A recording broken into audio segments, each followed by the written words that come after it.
byde velkommen til en helt særlig udgave af Foto-TV.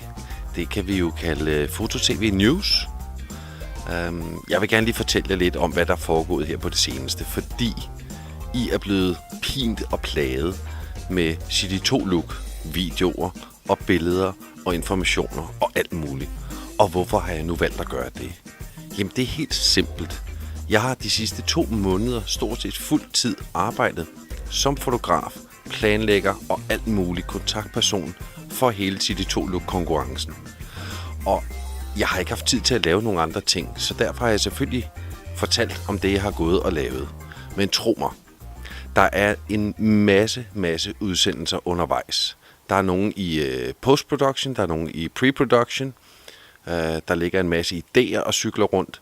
Og der bliver både noget for nørderne, der bliver noget for amatøren, der bliver noget for den professionelle, der bliver noget for modeller, der bliver noget for fotografer, retoucher, der bliver noget for alle. Så bare vent, bare hold ved.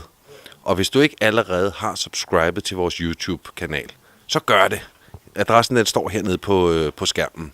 Så det er bare at melde dig til der, så er du sikker på at få alle informationerne lige så snart de kommer ud. Så hold ved, der kommer masser af nyt. Vi ses. Hej hej.